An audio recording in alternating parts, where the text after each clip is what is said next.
आज या मोजे सावळी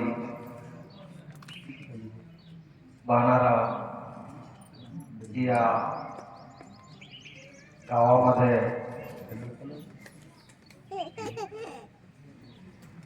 पवित्र भूमीवर 31वा वार्षिक उत्सव बाबाजीच्या या जन्मगावी।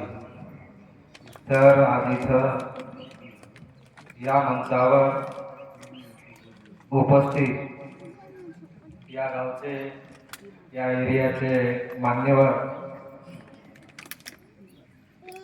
डा संतोष तारपे साहेब, तसेच शिंदे महाराज वसमत, पंजाबराव हाके सरपंच साहेब यांना मी नमस्कार करतो। तसेच गणेशराव फुले सर, देवराव चिलगरराव, शंकरराव रोडगे साहेब यांना सुद्धा नमस्कार करतो। विठ्ठल झुंजारे सर, दत्ता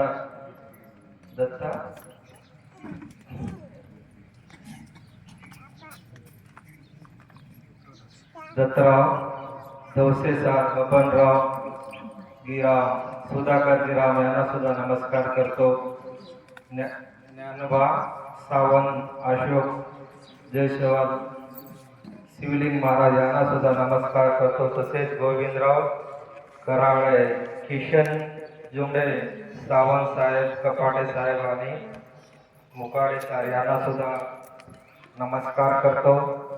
आणि तसेच माझ्यासोबत आलेले मित्रमंडळी यांना सुद्धा नमस्कार करतो। आणि या गावातील सर्व वाड वडील, आई बहिणी नावानावाला मी नमस्कार करतो। आणि तसेच सर्व संतांच्या चरणी आणि माझ्या आई वडिलाच्या चरणी मी नतमस्तक होतो। आणि आज इथं जे आतापर्यंत जे आम्ही आपले अनुभव इथं मांडले त्यांच्या चरणी सुद्धा मी नतमस्तक होतो। तर मी या गावाचं, सावळे या गावाचं मी वर्णन करू शकत नाही। आणि खरंच की या गावामध्ये जे माझे आजोबा आजी आणि माझ्या वडिलाचा जो जन्म या गावामध्ये झाला, तर मला हे आज 31 वर्ष मी 31 वर्ष या गावामध्ये मी हर वर्षी येतो। आणि या गावचे जे बी वडील आहेत, आई बहिणी आहेत, यांचं जे बी काही ऋण आहे आम्ही करू शकत नाही। कमिटीवाले, संस्थान कमिटीवाले, की त्यांनी एवढं मोठं मन करून कधी बी हर वर्षी एवढा मोठा प्रोग्राम ॲडजस्टमेंट करतात, सर्व टाईम देतात। आणि मी माझ्या या छोट्या मुखानं मी वर्णन करू शकत नाही या गावाचं सुद्धा। तर संतांचं वर्णन करणं तर फार दूर राहिलं। मज पामराची काय थोरपण, पायी शिवान पायी बरे असे महान संत म्हणले। तर आपण तेवढं मी तुमचं वर्णन करण्यासारखं, संतांचं वर्णन करण्यासारखं नाही आहे। सिर्फ मी तुम्हाला नतमस्तकच होतो। तर आज इथं जे मला 2 शब्द ऐकायला मिळाले, तर ही कुणामुळं? गुरुचरणी ठेविता भाव, आपोआप भेटे देवा, म्हणून तुलसी भजावे, सवध्यानासी आणावे। हे संताची महिमा आहे। आज इथं या संताच्या या जागेवर ज्यांनी त्यांच्या जीवनामध्ये केलेला त्याग, त्यांनी त्यांच्या जीवनामध्ये केलेले जे एक तप आणि त्याग, आणि त्यांनी जीवनामध्ये एक सत्याच्या मार्गावर जे चालले, त्यांचं जीवनाचं, त्यांचे जे बी बाबाजी हो, संत हो, यांच्या जीवनामध्ये जे त्यांना जे मिळालेलं, जे बी त्यांना काही मिळालं होतं, ते त्यांनी प्रसादासारखं आपल्याला वाटलं। मला काही करायचंच काम पडलं नाही।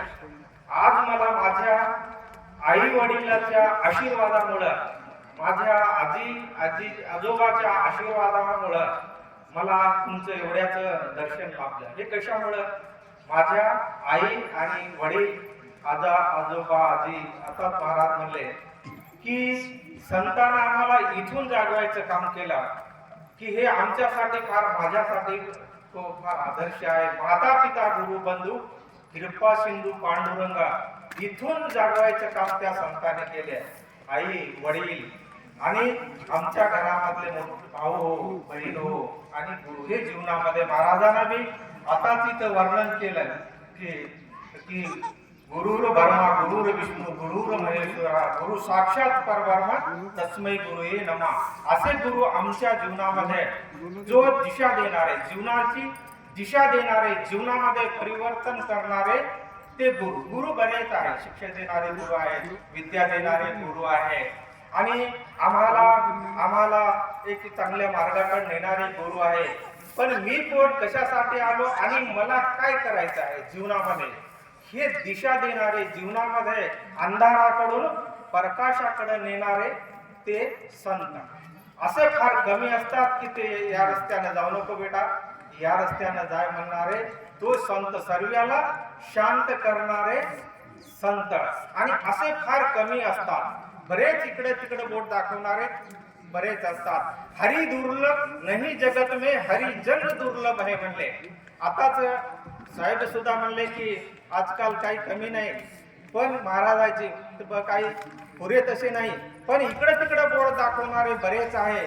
तर संतांना तर इकडेच बोर्ड दाखवले, कायाळी पंढरी आत्मा हा विठ्ठल, ते तुकाराम महाराज म्हणले इथून आम्हाला त्यांनी परिवर्तन करणारे हे संत, माता पिता इथून आम्हाला जीवनामध्ये परिवर्तन ज्ञान देणारे हे संत, वेली वंचरे आम्हा सोयरे म्हणणारे संत, जे जे दिसे भूते ते मानावे भगवंत म्हणणारे